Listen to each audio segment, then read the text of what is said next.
You've got speed? Okay. Slating, Channel 2 The People, episode number 11-82, VTR 52182.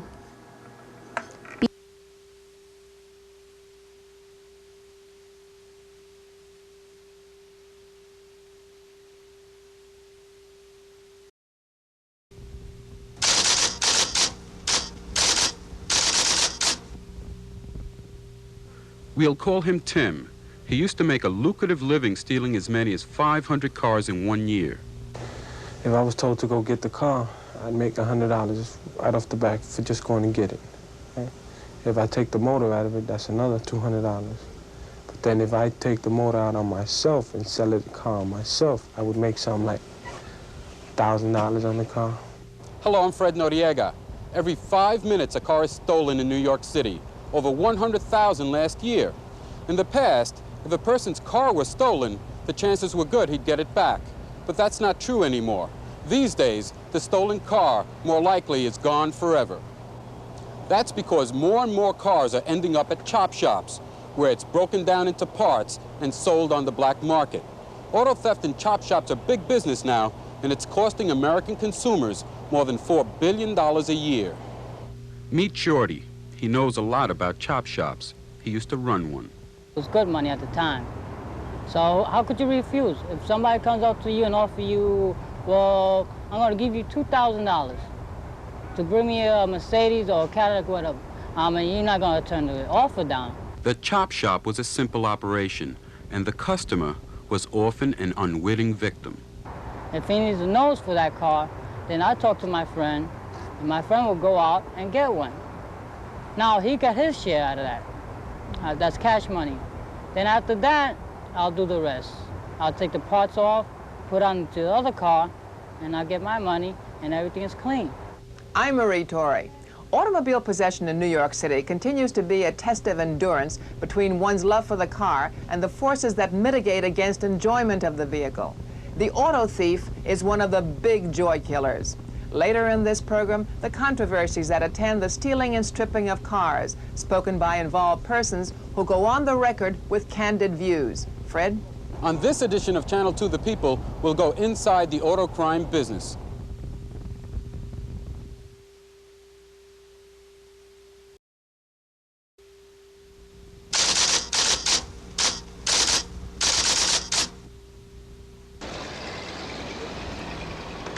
It's every car owner's nightmare, returning to his parking space and finding the car gone or stripped bare.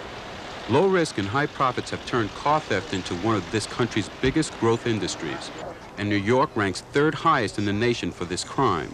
But car theft is only the beginning of the line. The biggest reason car thieves are prospering is the proliferation of chop shops, underground operations where cars are stripped down to a pile of parts and sold at enormous profit. It's a case where the sum of the parts is worth more than the whole.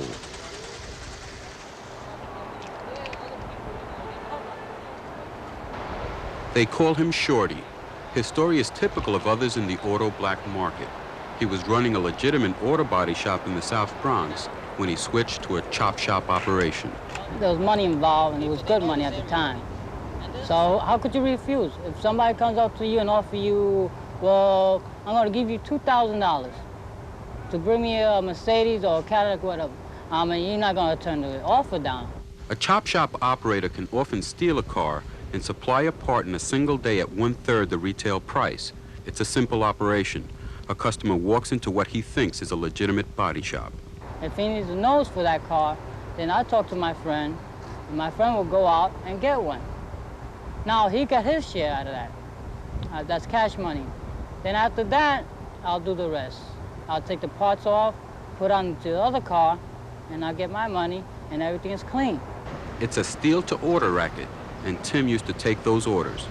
It started off by me, I was hanging out in the park, and this guy come over to me and says to me, Jack, I know a way we can make some easy money. And I said, how? He says to me, all you got to do is go get me such and such car. He gives me the tools, and I went out and got the car. Came back, he did whatever he had to do with the car, gave me my money, and then that's how it kept going. With little effort, he stole more than 500 cars in a year. All I used to do was break the window, get in, and I was gone already with the car. Take it to the shop. Not only was it easy, it was profitable. If I was told to go get the car, I'd make $100 right off the back for just going to get it. Right? If I take the motor out of it, that's another $200. But then if I take the motor out on myself and sell it the car on myself, I would make something like $1,000 on the car. Shorty no longer runs a chop shop, but 4 of his friends showed us just how easily and quickly a car can be stripped. It took them 45 minutes, but they told us 2 seasoned professionals can strip a car in half that time. Throughout this segment of the show, you'll see just how it's done. In the city's multi-million-dollar-a-year underground business, Shorty's chop shop was relatively small change. The police department recently cracked open a massive chop shop operation in Brooklyn. I would estimate that there were the remains of in excess of $1 million worth of late model cars in there at the time when we executed the search warrant. Police Captain Joe Harding heads New York's auto crime unit. We've found, since we've been investigating auto theft over the past 2 years, when the Auto Crime Division actually was created, that organized crime has a much greater foothold than originally believed. We find organized crime involvement in dismantling yards. We find them involved in chop shops, and in virtually every area of the illegal operation, and in some areas of legal operations in the auto industry. And while the criminals are reaping huge profits, everyone else is losing. On any day, there are about 1,000 chop shops operating in the city. Well, last year we had a record year of more than 104,000 cars stolen right here in New York City. We're talking about roughly a $400 million loss in terms of insurance losses, costs in terms of police, prosecutors, courts, and so forth. So the magnitude is rather huge.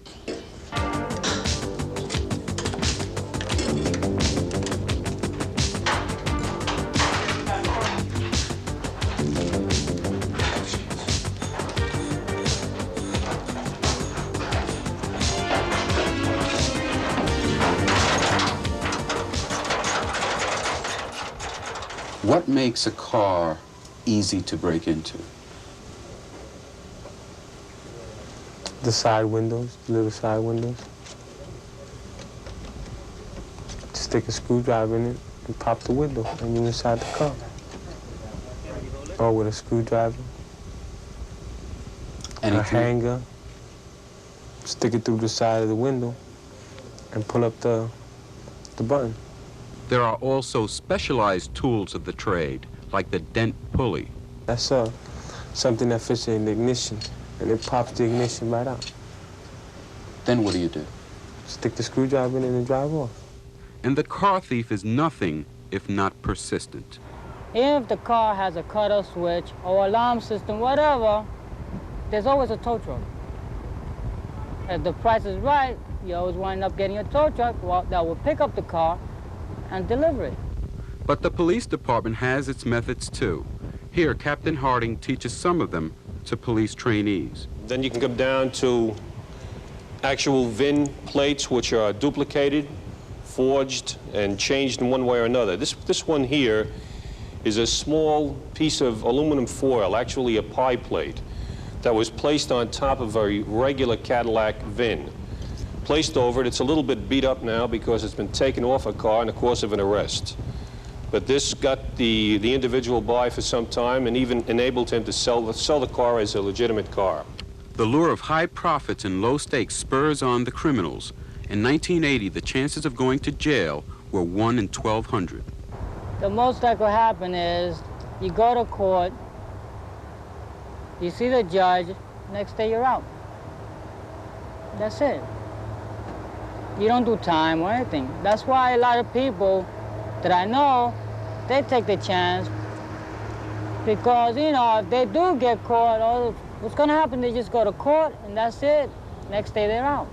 That was true in his case. When I got caught, I didn't get a fine or nothing. They just let me out. We've had cases where people were arrested 10, 12 times, and never served any time, other than maybe time served the several days they spent in jail pending the final disposition of their case. Tim was arrested 5 or 6 times before going to jail, and then it wasn't for auto theft. I was on probation, and it wasn't even 6 months that I was on probation. So they had to give me a year for violating the probation. That year did stop him in his tracks. It wasn't worth it. All that money and everything. All that money they helped me while I was in jail.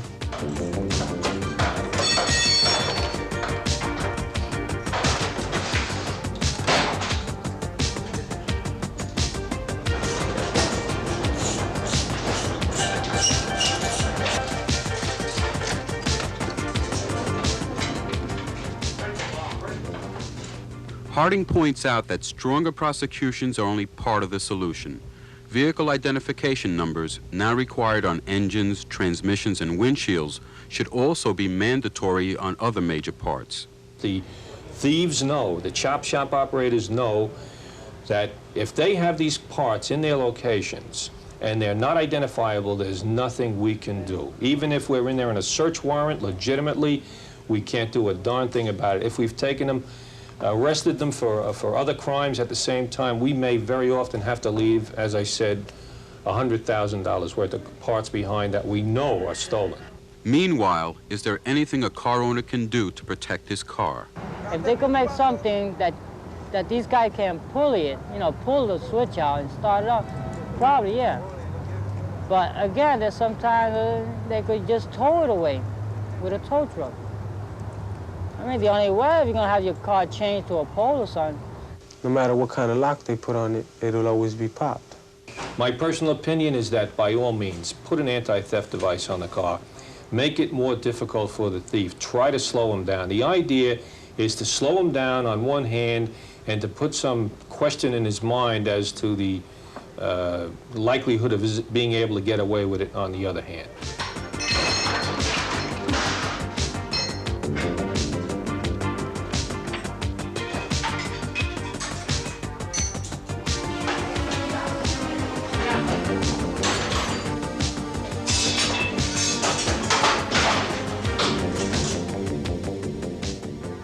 This report will continue with Marie Torre in just a moment.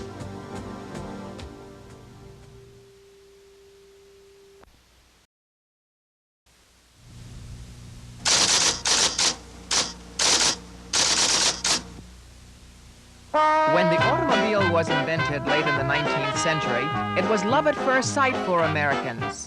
Ah, the mobility, the sense of freedom.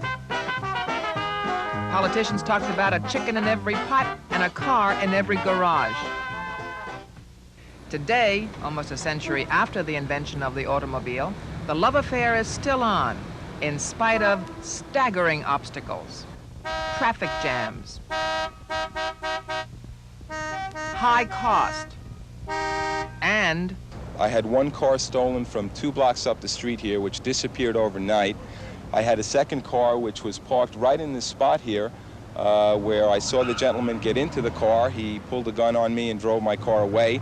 And a third car was stolen from me from my place of business by a gentleman that I had paid to wax and wash the car. this is Barry Rosen, a Bronx insurance broker. There are thousands and thousands of Barry Rosens in New York City, where every 5 minutes a motor vehicle is reported stolen. The frequency of this criminal act leads to questions about law enforcement and just what is the police department doing about these stolen cars. If you talk with Bronx District Attorney Mario Marola, the impression is that there's not much the police can do. If we emptied out all of our state prisons and we did nothing else but put car thieves in jail, in 1 year, 100,000 auto thefts, we could fill the prisons for 4 years. If we dumped on the criminal justice system these 100,000 car thieves, the system would completely collapse. In order to get tougher with car thieves, we have to have the capacity. In other words, I cannot be placed into the position, or want to be placed in the position, where I let robbers and rapists and murderers get away in the criminal justice system just for the purpose of prosecuting a car thief. Over in Brooklyn, meanwhile, District Attorney Liz Holtzman, noting that auto theft is the 4th largest complaint people have about crimes in the borough, has instituted a get tough policy. I'm very pleased to say in the 2 months before I announced this policy, there were only 2 indictments for auto theft. And ever since I announced the policy in the past 2 months, there have been 14 indictments. That's a 7-fold increase, and we expect that number to get even larger. What is 14 arrests over a long period of time? That can't even be 0.1% of what's going on in the city. You, in law enforcement, you're put in this position in order to protect the public against all crimes.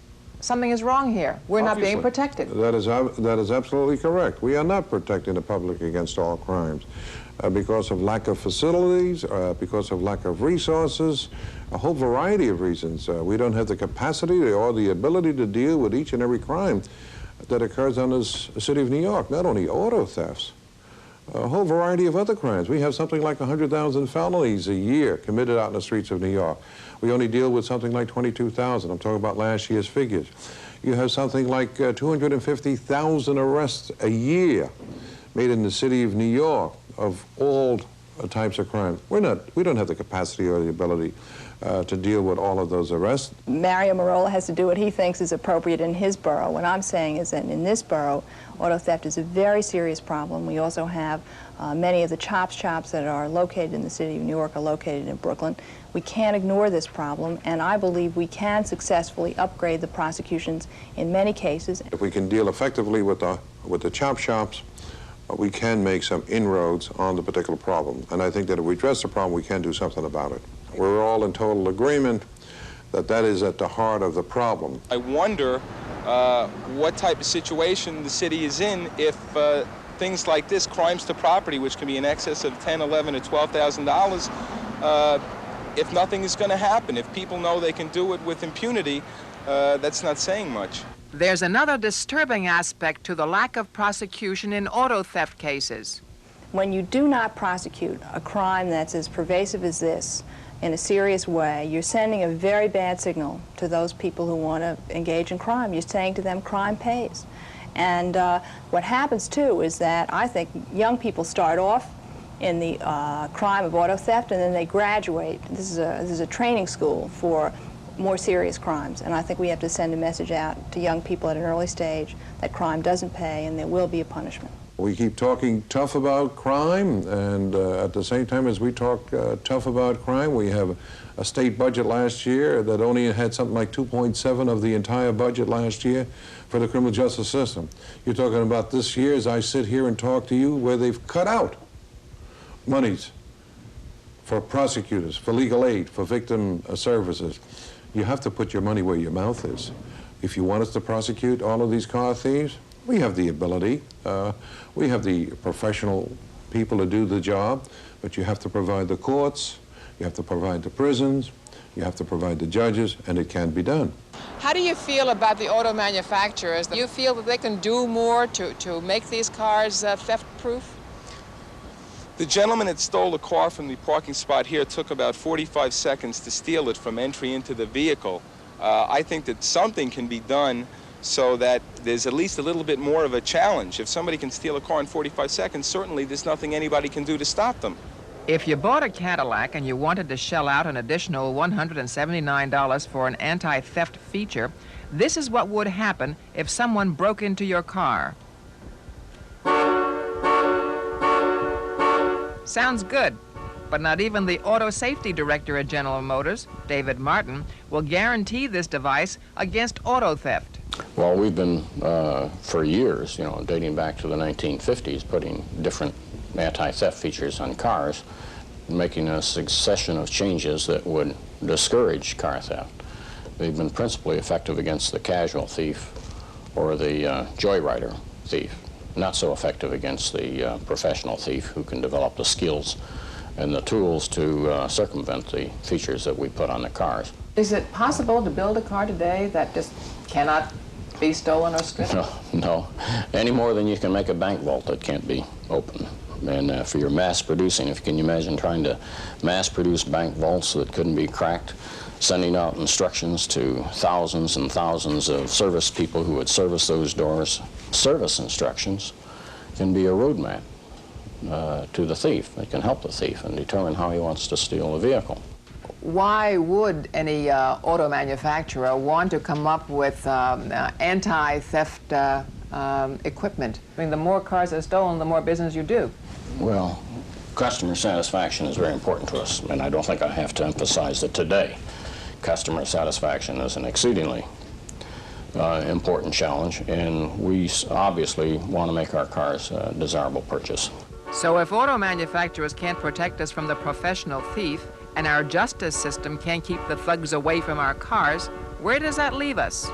I'm angry and frustrated and upset. I don't know if I feel bitter. I can understand if the manpower is not there that they can't do anything, but I certainly don't feel good about it.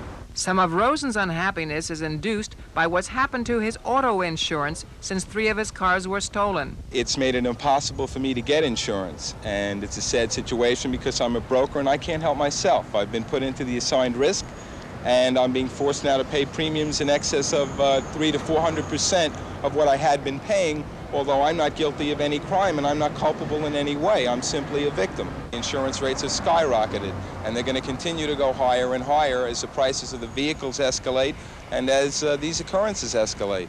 Bedeviling car owners and challenging fortitude. District Attorney Marola paints a vivid picture of the poor victim. He's angry, he's bitter. He's bitter at the system, he's bitter at the community, he's bitter at the courts, the police, the DAs. And it really disturbs what I call the quality of life. That ability, we know we got our robberies, our rapes, and our homicides, but that ability to walk the streets in a certain amount of safety and to at least have the car, have your car. And an automobile touches a very, very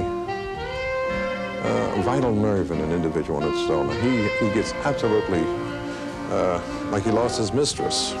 He has a love affair with his automobile, an individual, and it's really a very disturbing incident to him.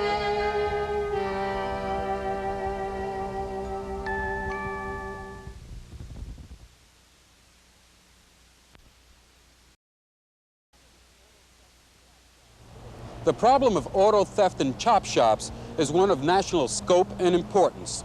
Only a concerted effort by lawmakers, law enforcement officials, and car companies can significantly deter the professional auto thief.